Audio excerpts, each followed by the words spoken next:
There was a man that was slowly dissipating. He'd been changed by the harshness of reality, and life as he knew it no longer existed. He was water that, once frozen, had turned to steam.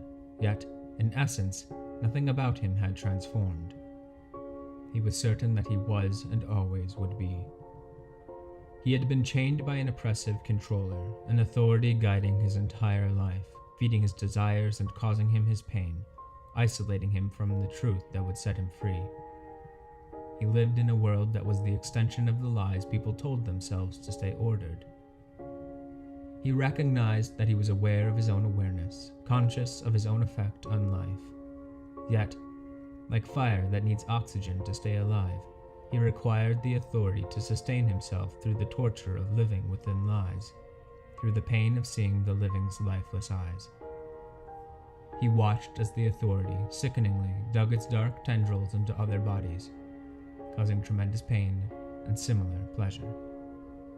In doing so, it gladly bent others to its will, enacting effects to serve its own purposes, creating a web of suffering and torment.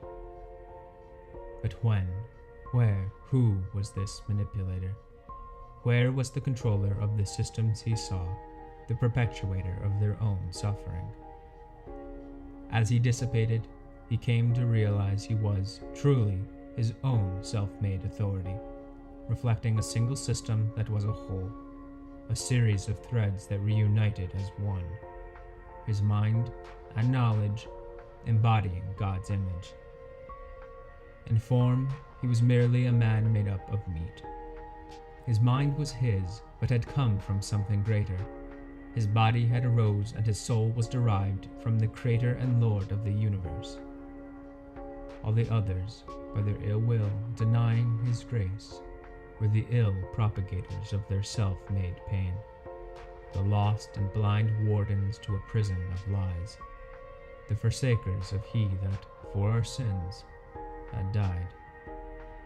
In him, in his heart, and in his body rest the Lord. In him rested the Lamb that had died for our sins. He, bearing the Lord, allowed the Lord to bear him. Though he was merely a point on an immense web, interconnected one to the other would change, so that over time, evil would bend knee and flee.